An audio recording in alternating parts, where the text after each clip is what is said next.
Good morning and good evening friends. चलिए हम लोग फर्स्ट ऑफ ऑल मैं आप सभी से माफ़ी चाहूँगा क्योंकि लास्ट वाले सेट में एक क्वेश्चन में एरर हो गया था और एक क्वेश्चन गैप हो गया था। उसका वजह समझिएगा। ये क्वेश्चन नंबर 49 है जिसमें क्वेश्चन है कि किस संविधान संशोधन द्वारा शिक्षा, वन जीवों एवं पक्षियों का संरक्षण विषय राज्य सूची से संवर्ती सूची में स्थानांतरित कर दिया गया था।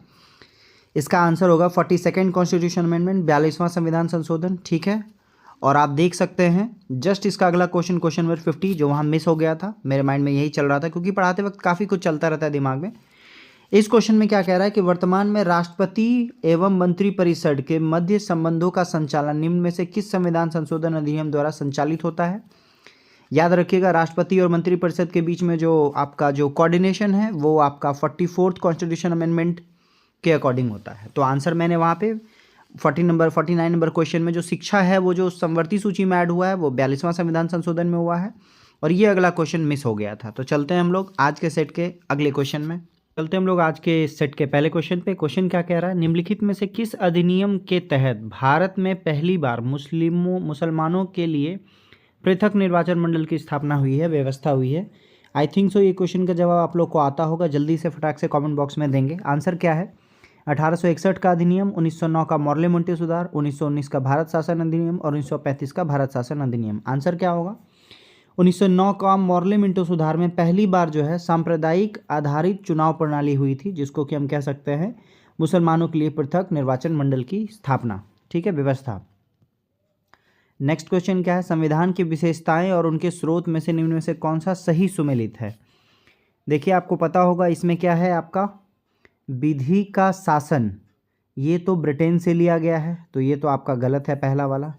सेकंड है राष्ट्रपति चुनाव की पद्धति, ये आपका आयरलैंड से लिया गया है। कहाँ से लिया गया है, आयरलैंड से, आयरलैंड से लिया गया है, ये भी गलत है। सदनों की संयुक्त बैठक ऑस्ट्रेलिया से लिया गया है, सही है। और समानता बंधुता, ये दोनों का दोनों जो वर्ड है ये फ्रांसीसी संविधान से लिया गया है। तो ऑप्शन नंबर 3 और 4 ऑप्शन नंबर सी में सही है, आप देख सकते हैं। क्लियर। याद रखिएगा विधि का शासन ब्रिटिश संविधान से लिया गया है, जबकि राष्ट्रपति चुनाव की जो पद्धति है वो आयरलैंड से लिया गया है, ध्यान में रखेंगे। नेक्स्ट क्वेश्चन क्या है आपका, निम्नलिखित को सुमेलित करें। यहाँ पे देखिए आपको दिख रहा होगा राष्ट्रपति पर महाभियोग की प्रक्रिया, ये आपका आर्टिकल 61 में है, सही है। राष्ट्रपति की क्षमा शक्ति, ये आपका 72 है, ये भी सही है। भारत का महान्यायवादी, ये आर्टिकल 76, ये भी सही है। और संसद का सत्र, सत्रावसान और भंग करना 85, ये सही है। यानी कि ABCD चारों होगा, ऑप्शन नंबर ए आपको सही नज़र आ रहा है। क्लियर। एटलीस्ट ये 3 आर्टिकल तो आपको पता ही होना चाहिए, पहला, दूसरा, तीसरा। नेक्स्ट क्षमादान 72 में है। नेक्स्ट क्वेश्चन क्या है, विधानसभा में सीटों की अधिकतम और न्यूनतम संख्या कितनी हो सकती है। देखिए विधानसभा कहते किसको है, राज्य का जो राज्य में जो आपका लेजिस्लेटिव बॉडी है उसको विधानसभा कहते हैं। तो विधानसभा में मैक्सिमम जो है वो 500 होगा। देखिए आपको दिख रहा होगा 2 ऑप्शन में 500 है। और मिनिमम कितना होगा, मिनिमम 60 होगा। तो ऑप्शन नंबर बी सही है। चलें आगे। और जब हम बात करेंगे यूपी, जो कि अभी लार्जेस्ट है, जहाँ मैक्सिमम है, यूपी में 404 सीटें हैं। ठीक है, चलें आगे। नेक्स्ट क्वेश्चन है, निर्वाचन आयोग के संबंध में निम्नलिखित में से कौन सा कथन सही नहीं है। आपसे पूछ रहा है सही नहीं है, देख लीजिए बहुत ध्यान से। ये क्या कह रहा है कि संविधान के भाग 15 के अनुच्छेद 324 से 329 तक सही है, ये वाला सही है।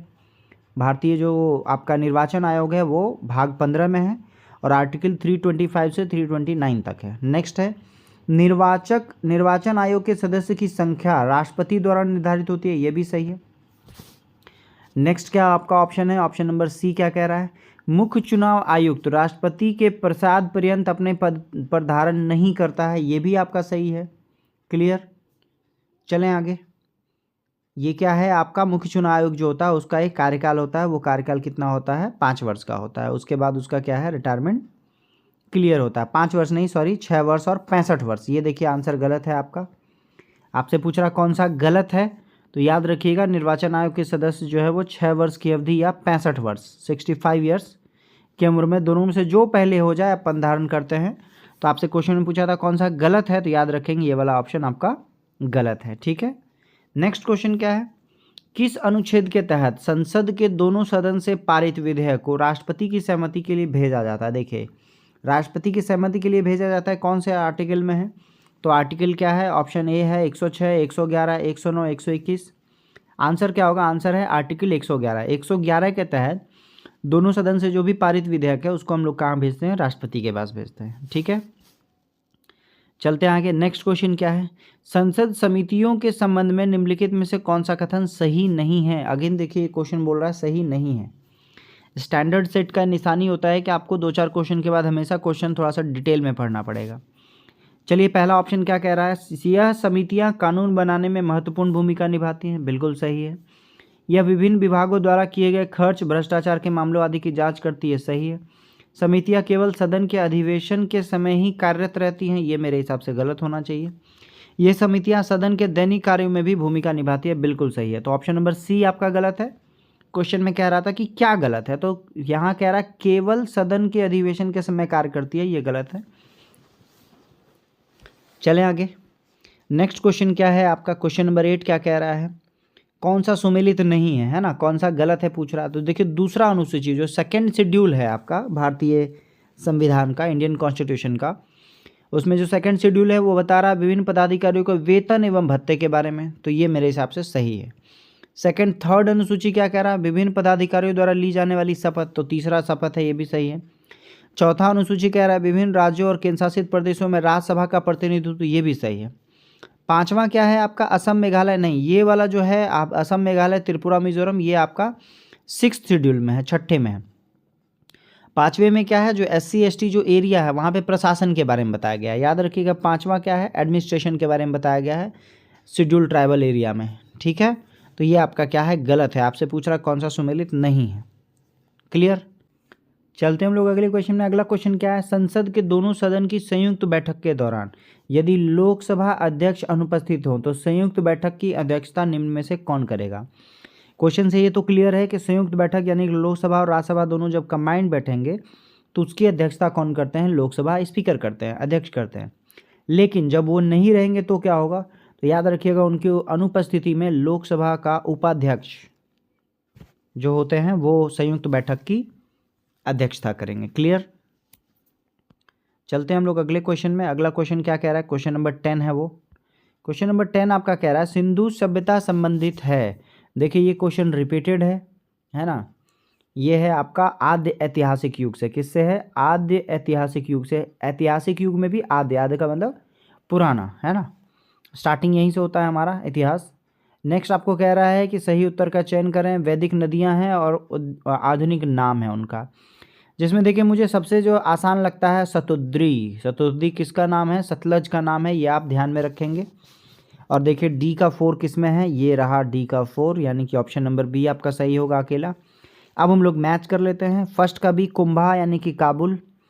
पुरुषनी किसको बोला गया? रावी को बोला गया, यानी कि आपका बी। फिर सदानीरा बोला गया गंडक को, ये सी। ये ध्यान में रखेंगे, सदानीरा गंडक को बोला गया, पुरुषनी रावी को बोला गया, कुंभा जो है काबुल को बोला गया। मतलब ये सारी वैदिक नाम हैं नदियों के, और ये आधुनिक नाम है, जिसमें कि मुझे एक ही याद था। शतुद्री किसको बोलते हैं? सतलज को बोलते हैं। बेसिकली 2 या 3 याद थे, सदानीरा भी याद था, पुरुषनी भी याद था। क्लियर? तो ऑप्शन नंबर बी आपका क्या होगा? सही होगा। नेक्स्ट क्वेश्चन क्या है? बौद्ध ग्रंथ और उनके रचनाकार से संबंधित कौन सा विकल्प गलत है, आपसे पूछ रहा है। तो देखिए, जब बात करेंगे मिलिंद पानो का तो नागसेन, ये सही है। ठीक है, फिर उसके बाद क्या है? माध्यमिका कारिका, नागार्जुन, ये भी सही है। फिर क्या है आपका? अभिधम्ब कोश, ये क्या है? वसुबंधु, ये भी सही है। तो ऑब्वियसली फोर्थ जो होगा वो आपका क्या होगा? गलत होगा। विशुद्धि मग्न, मग, ये जो है लिखा हुआ है किसका? ये लिखा हुआ है आपका बुद्ध घोष का। किसका लिखा हुआ है? बुद्ध घोष का लिखा हुआ है, ये ध्यान में रखेंगे। बुक का क्या नाम है? विशुद्धि मग्ग। ठीक है, और अश्व घोष क्या लिखा हुआ क्या है? बुद्ध चरित है। क्लियर? तो ऑप्शन में पूछ रहा था कौन सा गलत है। अगर गलत नहीं याद हो रहा है तो सही याद कर लीजिएगा। मिलिंद पानो नागसेन का है, माध्यमिका कारिका जो है नागार्जुन का है, और अभिधम्ब कोश किसका है? वसुबंधु का है। ठीक है, चले आगे। नेक्स्ट क्वेश्चन क्या है? किस विद्वान का मानना था कि अलाउद्दीन खिलजी के बाजार नियंत्रण का एक बड़ा उद्देश्य हिंदुओं को सजा देना था? किसका है? हिंदुओं को सजा देना था, ये किसका है? तो ऑप्शन देख लेते हैं। अमीर खुसरो, हसन निजामी, इब्न बतूता और जियाउद्दीन बर्नी। तो आंसर क्या होगा? जियाउद्दीन बर्नी ने अपने पुस्तक में ये लिखा है कि अलाउद्दीन खिलजी के बाजार नियंत्रण का एक बड़ा उद्देश्य क्या था? हिंदुओं को सजा देना था। नेक्स्ट क्वेश्चन क्या है आपका? निम्नलिखित में से कौन सा विद्रोह सबसे पहले हुआ है? तो यानी कि इसमें चारों का हम लोग को डिटेल जानना बहुत ज़रूरी है। जैसे अगर हम बात कर ले बंगाल का सिपाही विद्रोह, तो ये कब हुआ? ये हुआ है 1764 के आसपास। क्लियर? फिर हम लोग जब बात कर लें वेल्लोरो का सिपाही विद्रोह, ये हुआ है आपका 1806 में। फिर कोल विद्रोह के बारे में बात कर लेते हैं, ये हुआ था 1831-32 के आसपास। और जब कच्छ का विद्रोह के बारे में बात करेंगे तो ये हुआ था 1819 में। तो क्वेश्चन में पूछ रहा है आपको कि सबसे पहला कौन सा हुआ था, तो याद रखिएगा बंगाल का जो सिपाही विद्रोह था वो सबसे पहला था, 1764 में हुआ है ऑप्शन के अकॉर्डिंग। नेक्स्ट क्वेश्चन क्या है? Question number 15। कोल विद्रोह के बारे में भी आप जान लीजिएगा कि कोल विद्रोह का टाइम क्या था। कोल विद्रोह का जो टाइमिंग था वो था 1831-32 के आसपास, ध्यान में रखेंगे।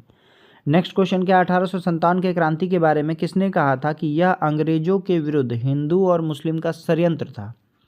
स्टेटमेंट यहाँ ध्यान में रखेंगे, यह अंग्रेजों के विरुद्ध हिंदू और मुस्लिमों का षड्यंत्र था। ये किसने कहा था? ऑप्शन क्या है आपका? Sir John Lawrence, T R. Holmes, Rees और टेलर और आउटरम। आंसर क्या होगा? टेलर और आउटरम ने कहा था 1857 क्रांति के विषय में कि अंग्रेजों के विरुद्ध हिंदू और मुस्लिमों का षड्यंत्र था। नेक्स्ट है डॉक्टर राजेंद्र प्रसाद ने किसे पाकिस्तान का जन्मदाता माना? देखिए अभी हम लोगों ने देखा था क्वेश्चन नंबर फर्स्ट में 1909 का जो आपका टाइमिंग था, उसी में से पहली बार जो है सांप्रदायिक आधारित चुनाव प्रणाली बनाई गई, या मुस्लिमों को अलग एक जो है सेपरेट जो है इलेक्टोरल सिस्टम दिया गया। और ये 1909 का जो अधिनियम था इसको हमने बोला था मॉर्ले मिंटो एक्ट। किसको कहा था? मॉर्ले मिंटो एक्ट कहा था। तो देखिए ऑप्शन नंबर सी में आपको दिख रहा होगा मिंटो। तो राजेंद्र प्रसाद ने किसे जो है पाकिस्तान का जन्मदाता माना? ये लॉर्ड मिंटो को, क्योंकि ये उस समय क्या थे? वायसराय थे। क्लियर? 1909 की ये घटना है। नेक्स्ट क्वेश्चन क्या है? क्वेश्चन नंबर 17 क्या कह रहा है? क्वेश्चन नंबर 17 कह रहा है मद्रास महाजन सभा की स्थापना में कौन सम्मिलित नहीं थे? मद्रास महाजन सभा में जो आपका फॉर्मेशन हुआ, ये हुआ कब है? याद रखिएगा, ये 1884 में हुआ है। ठीक है, कब हुआ है? और आपसे पूछ रहा है कि कौन सम्मिलित नहीं थे, तो ऑप्शन में देख लेते हैं। जी सुब्रमण्यम थे, एम.जी. रानाडे ये नहीं थे। ठीक है, ऑप्शन नंबर सी ये आपके मद्रास महाजन सभा के फॉर्मेशन में शामिल नहीं थे। कौन? एम.जी. रानाडे थे। कौन कौन? ये ध्यान में रख लीजिएगा, जी सुब्रमण्यम, पी आनंद चार्लू और बी राघवाचार्य, ये अवेलेबल थे फॉर्मेशन में। नेक्स्ट है किस घटना के बाद महात्मा गांधी ने असहयोग आंदोलन को अपना हिमालय जैसा भूल बताया? देखिए असहयोग आंदोलन को भूल कब बताएंगे? ऑप्शन देख लीजिए, चौरा चौरी, नागपुर सत्याग्रह, खेड़ा सत्याग्रह, राजकोट सत्याग्रह। ऑप्शन आंसर क्या होगा? चौरा चौरी जो आपका कांड हुआ है उसके बाद, या घटना जो हुई है उसके बाद जो है महात्मा गांधी ने कहा कि असहयोग आंदोलन क्या था? एक हिमालय जैसी भूल बताई। उनका एकदम उस समय जो स्टैंड था वो एकदम अहिंसा वाला था। नेक्स्ट क्वेश्चन क्या है? भगत सिंह का स्मारक कहाँ स्थित है? ऑप्शन देख लेते हैं हम लोग। ऑप्शन है आपके पास लाहौर, फिरोजपुर, गुरदासपुर और लुधियाना। आंसर क्या होगा? आंसर है आपका फिरोजपुर। भगत सिंह का स्मारक कहाँ स्थित है? फिरोजपुर में स्थित है। चलते अगले क्वेश्चन की ओर। अगला क्वेश्चन क्या है? अलाउद्दीन के रणथंभौर अभियान में बिहार के किस शासक ने भाग लिया था? ऑप्शन क्या है? नरसिंह देव, शक्र सिंह, चक्र सिंह और हरि सिंह। आंसर क्या होगा? आंसर है शक्र सिंह। अलाउद्दीन के रणथंभौर अभियान में बिहार के शक्र सिंह ने भाग लिया था। ठीक है, चलें आगे। नेक्स्ट क्वेश्चन क्या है हमारा? पटना के प्रथम अंग्रेज मजिस्ट्रेट के पद पर किसे नियुक्त किया गया था? ऑप्शंस है John Marshall, William Taylor, Job Charnock और चार्ल्स फ्रांसिस ग्रांट। आंसर यही है, पटना के प्रथम अंग्रेजी मजिस्ट्रेट के पद पर किसे नियुक्त किया गया था? Charles Francis grant. Next question क्या है आपका? निम्नलिखित में कौन सा जलडमरू मठ काला सागर और मरमरा सागर को जोड़ता है? ऑप्शंस है बेरिंग जलडमरू मठ, मलक्का जलडमरू मठ, बासपोरस जलडमरू मठ और पाक जलडमरू मठ। आंसर क्या होगा? आंसर है आपका ऑप्शन नंबर बी, बासपोरस जलडमरू मठ। अच्छा, ये है कहाँ? ये मैं एक रफ आइडिया आपको मैप में दिखा देता हूँ। देखिए ये है आपका वर्ल्ड मैप, और वर्ल्ड मैप को थोड़ा सा हम लोग जूम करेंगे और हम लोग चलेंगे कहाँ? तुर्की के आसपास, और ब्लैक सी को देखेंगे। देखिए आप, ये मेडिटेरियन सी है, भूमध्य सागर है, और ऊपर में आपको ब्लैक सी नज़र आ रहा होगा, टर्की भी नज़र आ रहा होगा। ये देखिए, बहुत ध्यान से देखिएगा, ये है आपका काला सागर, ठीक है, ये आपका क्या है, काला सागर है। और साथ ही साथ आपसे क्वेश्चन में पूछा था कि काला सागर को मरमरा सागर से जोड़ता है। ये जो आपको पार्ट दिख रहा होगा ये क्या है, आपका मरमरा सागर है। थोड़ा सा इसका अगर हम कलर चेंज कर दें, ये आपका क्या है, ब्लैक सी है, और ये जो आपका है ये मरमरा सागर है। दोनों के बीच में आपको इस्तांबुल नज़र आ रहा होगा, और यहीं पे वो जल संधि है जिसको हम क्या कहेंगे, हम लोग कहेंगे बासपोरस जल संधि या बासपोरस जल डमरू मध्य। क्लियर, चलें आगे, चलते हम लोग अगले क्वेश्चन में। तो इस क्वेश्चन का आंसर क्या है, इस क्वेश्चन का आंसर ऑप्शन नंबर बी बासपोरस जल डमरू मध्य होगा। ठीक है, चलें आगे। नेक्स्ट क्वेश्चन क्या है हमारा, दक्षिणी गोलार्ध का सबसे बड़ा दिन कौन सा होता है। तो देखिए, जब बात करेंगे दक्षिणी गोलार्ध का सबसे बड़ा दिन, तो हम लोग उत्तरी गोलार्ध में सबसे छोटा दिन के बारे में बात करेंगे, क्योंकि इंडिया जो है उत्तरी गोलार्ध में होता है और यहाँ सबसे छोटा दिन क्या है, 22 दिसंबर है। तो उत्तरी गोलार्ध का जो सबसे छोटा दिन होगा वही दक्षिणी गोलार्ध का क्या होगा, सबसे बड़ा दिन होगा। तो ऑप्शन नंबर डी आपको नज़र आ रहा होगा, 22 दिसंबर जो है दक्षिणी गोलार्ध का सबसे बड़ा दिन होता है। नेक्स्ट क्वेश्चन क्या है, दो समानांतर भ्रंशों के बीच उठे हुए भाग को क्या कहा जाता है। तो ये दो समानांतर भ्रंशों के बीच उठे हुए भाग को हम लोग क्या करते हैं, ब्लॉक माउंटेन कहते हैं, है ना। ऑप्शन नंबर सी आपको दिख रहा होगा।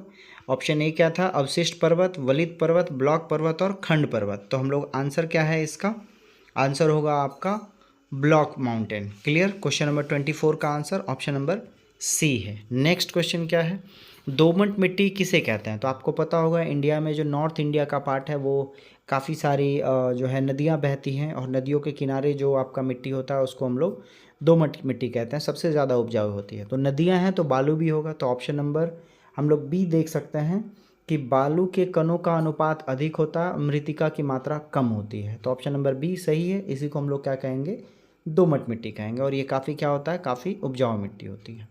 नेक्स्ट क्वेश्चन, क्वेश्चन नंबर 26 क्या है, कौन सा सुमेलित नहीं है। देखिए, आपको पवन है यानी कि कौन कौन से देश में कैसा कैसा हवा चलता है उसको क्या कहते हैं। तो ऑप्शन नंबर आपको दिख रहा होगा, पहला नंबर आपको दिख रहा होगा सेंटा एना, जो कि कैलिफोर्निया है, जो आपका क्या है, सही है।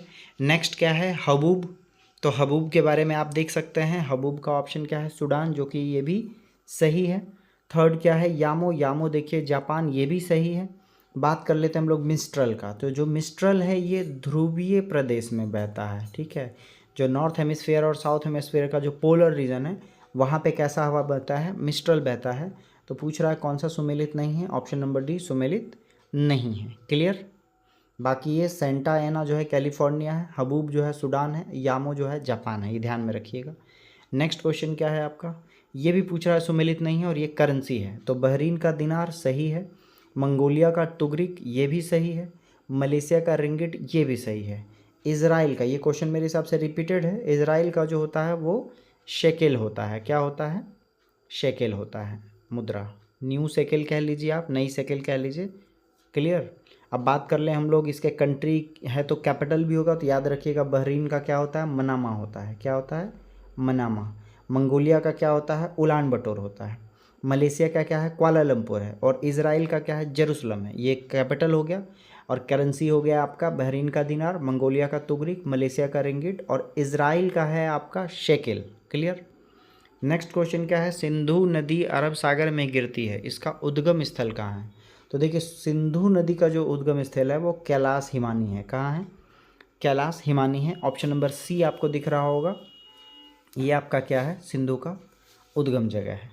नेक्स्ट क्वेश्चन क्या है आपका, निम्नलिखित में से सुमेलित कीजिए, मिलाना है आपको। तो देखिए, आपको पता होगा कि जो खितड़ी है ये किसके लिए जाना जाता है, ये तांबे के लिए जाना जाता है। तो पहला का पहला आपको दिख रहा होगा, तीन जगह है। फिर हम लोग देख लेते हैं जादूगोड़ा। जादूगोड़ा जो है यूरेनियम के लिए, यानी कि सी का 4, देखिए सी का 4 सिर्फ यहाँ नज़र आ रहा है। क्लियर, तो ऑप्शन नंबर बी सही है। देखिए, आपको जो फर्स्ट अटेम्प्ट में याद रहता है बस उसी पे काम करना है।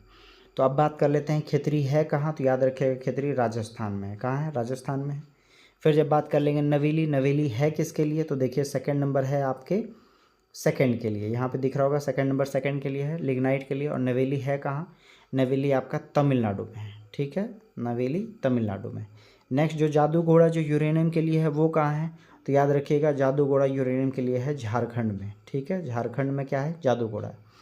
और कुंद्रेमुख जो है वो किसके लिए है, लोहा के लिए है। कुंद्रेमुख कहाँ है, कर्नाटक में है, ये भी आपको ध्यान में रखना है। क्लियर। चलें आगे। नेक्स्ट क्वेश्चन क्या है? नेक्स्ट क्वेश्चन है राष्ट्रीय सामाजिक सहायता कार्यक्रम में गरीबी रेखा से नीचे के लिए निम्न कार्यक्रम सम्मिलित नहीं है। आपसे वापस से पूछ रहा है कि गरीबी रेखा के लिए जो बीपीएल परिवारों के लिए है उसमें से क्या नहीं है। तो राष्ट्रीय परिवार लाभ कार्यक्रम ये है, अन्नपूर्णा भी है, महिला किसान सशक्तिकरण परियोजना ये नहीं है। ठीक है, राष्ट्रीय सामाजिक सहायता कार्यक्रम में गरीबी रेखा से नीचे के लिए कौन सा कार्यक्रम नहीं है? महिला किसान सशक्तिकरण परियोजना। नेक्स्ट क्वेश्चन है इनमें से किसने गरीबी निवारण के प्रभावपूर्ण अस्त्र के रूप में स्वयं सहायता समूह के विचारों को दिया? स्वयं सहायता समूह का इंग्लिश क्या हो जाएगा? सेल्फ हेल्पिंग ग्रुप हो जाएगा। यानी सीधा सीधा आपसे पूछ रहा है कि सेल्फ हेल्पिंग ग्रुप के बारे में किसने बताया सर्वप्रथम? तो option number A Amartya Sen, S Chakravarty, Venkaiah Naidu और मोहम्मद यूनुस। तो आंसर क्या होगा? मोहम्मद यूनुस ने सबसे पहले सेल्फ हेल्पिंग ग्रुप के बारे में बताया, इसके यूटिलिटी के बारे में बताया। साथ ही साथ ये है किस देश के? याद रखिएगा, मोहम्मद यूनुस बांग्लादेश के हैं, जिनको कि नोबेल पुरस्कार भी मिल चुका है। नेक्स्ट क्वेश्चन क्या है आपका? मध्याह्न भोजन हेतु किसके द्वारा प्रबंध तथा वित्तीय व्यवस्था की जाती है? यानी सीधा सीधा आपसे पूछ रहा है कि जो मिड डे मील की व्यवस्था जो होती है उसमें जो है पैसा कौन देता है? क्लियर। तो कौन देगी? शिक्षा विभाग देगी। शिक्षा विभाग को क्या कहते हैं? देखिए ऑप्शन नंबर डी आपको दिख रहा होगा, मानव संसाधन विकास मंत्रालय द्वारा जो है वो दिया जाता है मिड डे मील के लिए। जो वित्तीय व्यवस्था है, प्रबंधन है, सारा कुछ मैनेजमेंट और फिनेंशियल जो है सारा कुछ कौन देखता है? मानव संसाधन विकास मंत्रालय देखता है। ठीक है। क्वेश्चन नंबर 33 क्या कह रहा है? समन्वित बाल विकास परियोजना के अंतर्गत निम्नलिखित में से कौन सा एक सम्मिलित नहीं है? तो देखिए जब समन्वित बाल विकास परियोजना के बारे में कहेगा तो पूरक पोषण है, टीकाकरण है, पोषण एवं स्वास्थ्य शिक्षा भी है, परिवार नियोजन नहीं होगा। आप ऑप्शन देखें तो आपको समझ में आएगा। बाल विकास के बारे में कह रहा है, परिवार नियोजन है, तो ये आपका क्या है? सम्मिलित नहीं है, ये आपको ध्यान रखना है। क्लियर। चलते हैं आगे। नेक्स्ट क्वेश्चन क्या है? भारत में सामुदायिक विकास कार्यक्रम कब स्टार्ट हुआ? तो देखिए ये क्वेश्चन रिपीटेड है और जो एकदम ध्यान से देख रहे हैं उनको ये क्वेश्चन याद होना चाहिए। ऑप्शन है 1 अप्रैल 1952, 2 अक्टूबर 1952, 31 मार्च 1952 और 31 अक्टूबर 1952। यानी कि 1952 में स्टार्ट हुआ है और गांधी जी के जन्म से स्टार्ट हुआ है। तो ऑप्शन नंबर सी आपको दिख रहा होगा, 2 अक्टूबर 1952 को भारत में सामुदायिक विकास कार्यक्रम की शुरुआत हुई है। चलें आगे। नेक्स्ट क्वेश्चन क्या है? काली क्रांति संबंधित है। ये क्वेश्चन आपको एकदम बिल्कुल कमेंट बॉक्स या लाइव चैट में देना है। काली क्रांति का संबंध किससे है? मत्स्य उत्पादन, कोयला उत्पादन, कच्चा तेल उत्पादन, सरसों तेल उत्पादन। ऑप्शन नंबर सी आपका सही होगा। कोयला उत्पादन जो है वो किससे संबंधित है? काली क्रांति से संबंधित है। नेक्स्ट क्वेश्चन है ग्लोबल हंगर इंडेक्स यानी भूखमरी वाला इंडेक्स में 2023 में भारत का स्थान क्या है? तो याद रखिएगा, ग्लोबल हंगर इंडेक्स में भारत का स्थान ऑप्शन नंबर बी 111 है। कितना है? 111 है ग्लोबल हंगर इंडेक्स में भारत का स्थान। चलें आगे। नेक्स्ट क्वेश्चन क्या है आपका?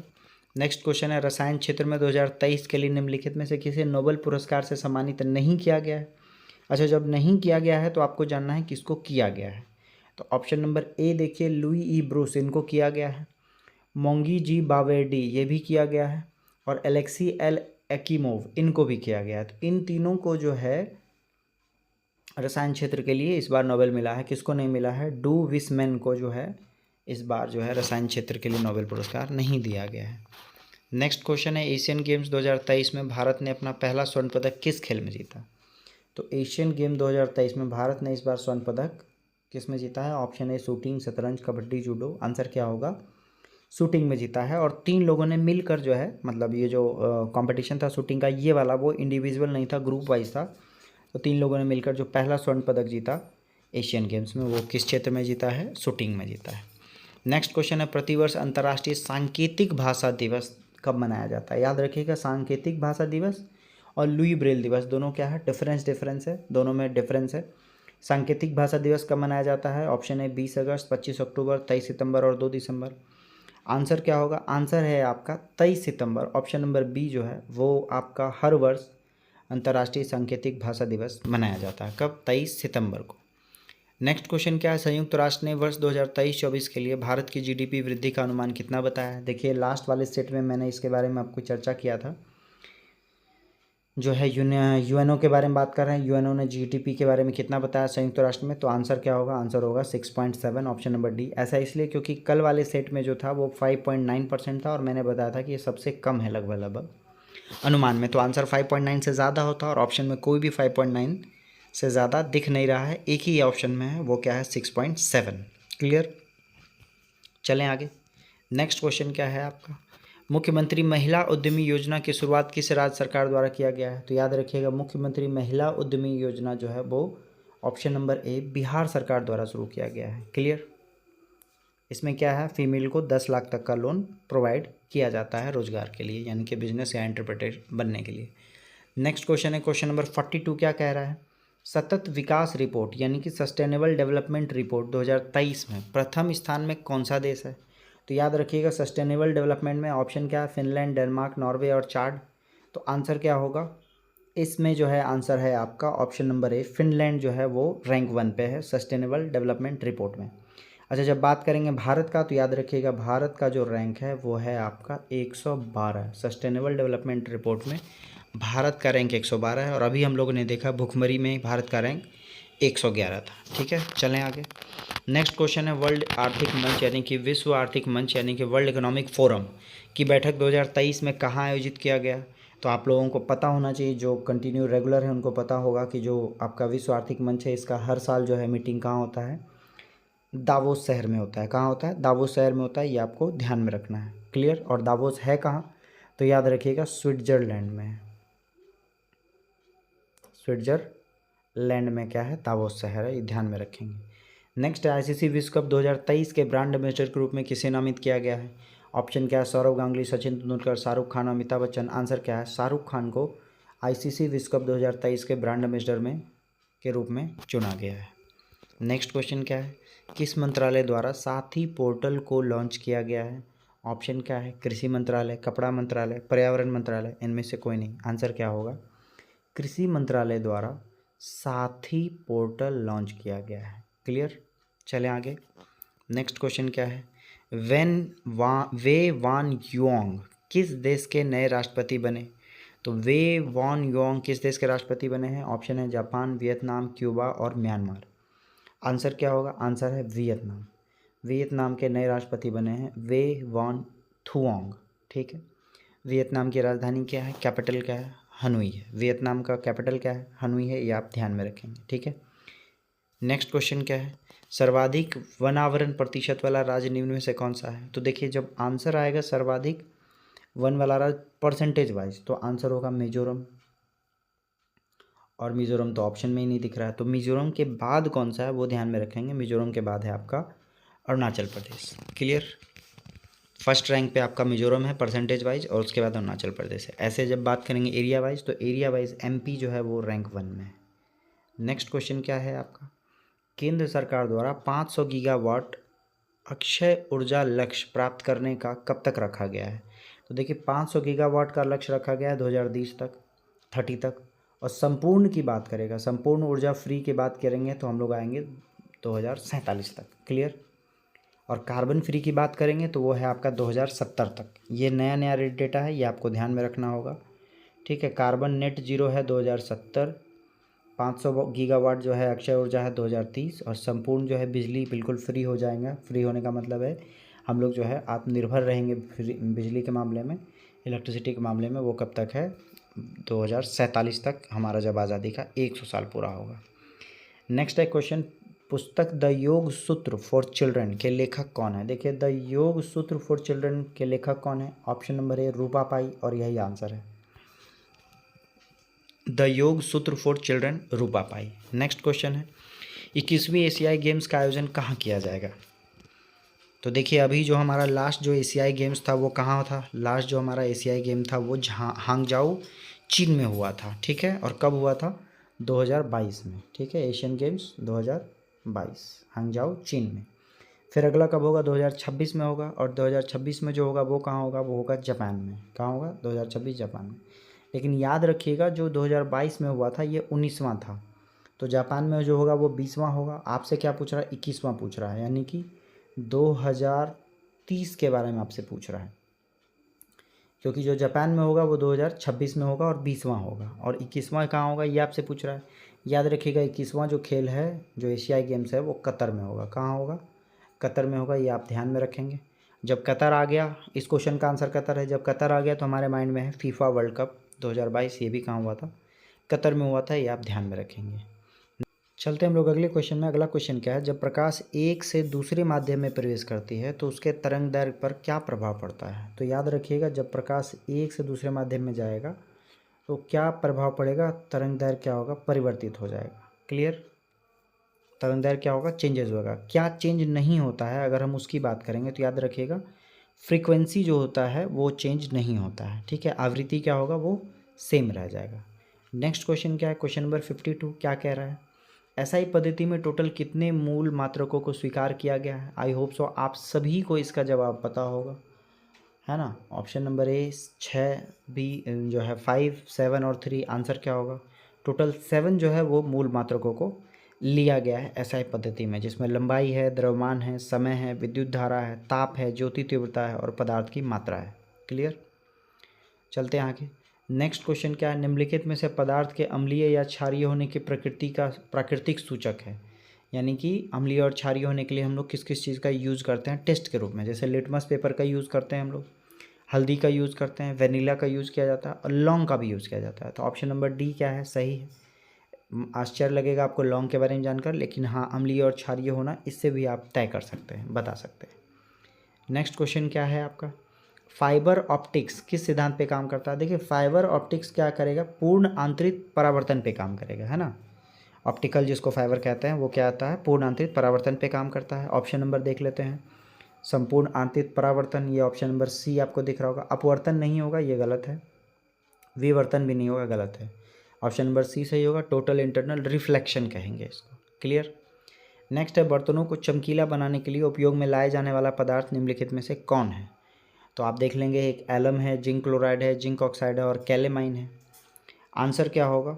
याद रखिएगा, आंसर है आपका option number B, zinc oxide. ZnO का हम यूज़ करते हैं बर्तन को शाइनी दिखाने के लिए, बनाने के लिए।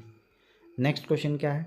मेढक के संबंध में निम्नलिखित में से क्या असत्य है? असत्य का मतलब क्या गलत है? तो देखिए, त्वचा से सांस लेता है, ये आपका क्या है? सही है। नेक्स्ट है, शीत रक्त प्राणी है, ये भी सही है। शीत रक्त प्राणी का मतलब है कि वो अपने हिसाब से ब्लड के टेम्परेचर को या शरीर के टेम्परेचर को बदल लेता है। कायांतरण में आंत बड़ी हो जाती है, ये गलत है। और ये उभयचर वर्ग के अंतर्गत आता है, ये भी सही है। तो ऑप्शन नंबर सी गलत है आपका। कायांतरण में आंत बड़ी हो जाती है, बल्कि क्या होती है? छोटी हो जाती है। नेक्स्ट क्वेश्चन क्या है? निम्नलिखित में कौन सी रसायन मच्छर भगाने वाली दवाओं में सक्रिय रूप से पाई जाती है? ऑप्शंस क्या है? नेफ्थलीन, एलिथ्रीन, 2-आइसोप्रोपॉक्सीफिनाइल और तेल। तो आंसर क्या होगा? आंसर है एलिथ्रीन, जो है वो मच्छर भगाने वाली दवाओं में पाया जाता है। क्या चीज़? एलिथ्रीन, याद रखिएगा। नेक्स्ट क्वेश्चन है, एक कार्बन क्रेडिट का मान कितना होता है? तो याद रखिएगा, हम लोग स्टैंडर्ड यूनिट 1000 का लेते हैं। तो एक कार्बन क्रेडिट का मान है 1000 किलोग्राम कार्बन डाइऑक्साइड। क्लियर? एक कार्बन क्रेडिट का मान कितना है? 1000 किलो कार्बन डाइऑक्साइड का। ठीक है। नेक्स्ट क्वेश्चन है, मानव शरीर के भार का कुल कितना हिस्सा ऑक्सीजन होता है? टोटल वेट का। ठीक है, ऑप्शन देख सकते हैं। ऑप्शन देखने के अकॉर्डिंग आपको समझ में आ जाएगा आंसर क्या होगा। 65%। मानव शरीर के भार का कुल 65% जो होता है वो ऑक्सीजन होता है। चलें आगे। नेक्स्ट क्वेश्चन क्या है? क्वेश्चन नंबर 60, निम्नलिखित में से कौन सा सुमेलित नहीं है? देखिए, आपको दिख रहा होगा यहाँ पर ऑप्शन में क्या क्या है। जैसे मैग्नीशियम आतिशबाजी के लिए, ये सही है। ठीक है, ये याद भी करते जाना है आपको, सिर्फ देख के आगे नहीं बढ़ना है। मैग्नीज जो है फर्टिलाइज़र है, ये भी सही है। टंगस्टन इलेक्ट्रिक बल्ब में होता है, ये भी सही है। तांबा जो है वो गैल्वेनाइजेशन में, ये गलत है। ठीक है, गैल्वेनाइजेशन के लिए हम लोग किसका यूज़ करते हैं? जिंक का, जिसको यशद लेपन कहते हैं, है ना। लोहे में जंग लगने से बचने के लिए हम लोग क्या करते हैं? गैल्वेनाइजेशन करते हैं, जिसको कि हम लोग जहाँ की जिंक का यूज़ करते हैं। क्लियर? तो ऑप्शन नंबर डी क्या होगा? आंसर सही होगा, सुमेलित नहीं है। नेक्स्ट है, फास्फोरस का कौन सा अपरूप अंधेरे एवं वायु में रखे जाने पर स्वतः जल उठता है? ऑप्शन है लाल फास्फोरस, काला फास्फोरस, श्वेत फास्फोरस, बैगनी फास्फोरस। आंसर क्या होगा? आंसर है आपका वाइट फास्फोरस को अंधेरे एवं वायु में रखने पर क्या होता है? स्वतः जलने लगता है। क्या? White phosphorus. नेक्स्ट क्वेश्चन, निम्नलिखित में से किसकी मात्रा अम्ल वर्षा में अधिक होती है? तो देखिए अम्ल वर्षा की बात कर रहा है तो एसिडिक होगा आपका H2SO4 ऑप्शन नंबर बी, जिसको हम लोग क्या कहते हैं, सल्फ्यूरिक एसिड कहते हैं। सल्फ्यूरिक एसिड में जो होता है बारिश, जब अम्ल वर्षा होती है तो बारिश में H2SO4 की मात्रा सबसे ज़्यादा होती है। क्लियर, चलें आगे। नेक्स्ट क्वेश्चन है, सांस लेने व छोड़ने की क्रिया के दौरान कौन सी गैस मात्रा प्रभावित नहीं होती है? मतलब जब हम इनहेल कर रहे हैं तो जो गैस का परसेंटेज गया अंदर और जो एक्सहेल किए जो बाहर आया उसका परसेंटेज में क्या ऐसा है जो डिफरेंस क्रिएट करता है? तो देखिए जब अंदर जाएगा तो जलवाष्प अंदर अलग मात्रा में जाएगा, बाहर अलग आएगा। कार्बन डाइऑक्साइड भी अंदर जाएगा जो है कम जाएगा, बाहर ज़्यादा आएगा। ऑक्सीजन का भी चेंजेस होगा, नाइट्रोजन चेंज नहीं होगा। ऑप्शन नंबर बी याद रखिएगा। जब आप सांस लेंगे और सांस छोड़ेंगे तो नाइट्रोजन की मात्रा जितनी जाएगी उतनी ही बाहर भी आ जाएगी। ऑप्शन नंबर बी आपका होगा। नेक्स्ट है, मानव शरीर में पाई जाने वाली सबसे छोटी हड्डी कौन सी है? ये भी आपको पता होगा।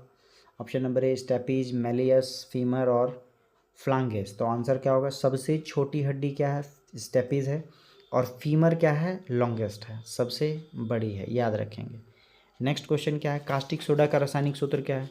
ये भी आपको पता होगा। Caustic soda KOH, KNO3, NaOH और NaHCO3।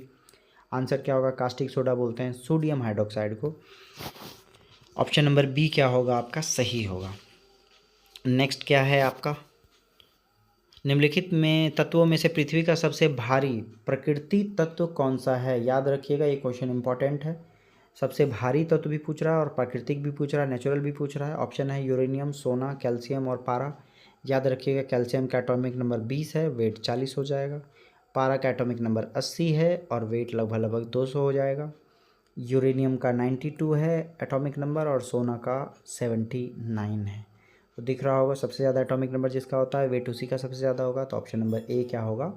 सही होगा। यूरेनियम सबसे भारी प्राकृतिक तत्व है। नेक्स्ट है, निम्नलिखित में से कौन तना का उदाहरण नहीं है? मतलब कौन तना नहीं है?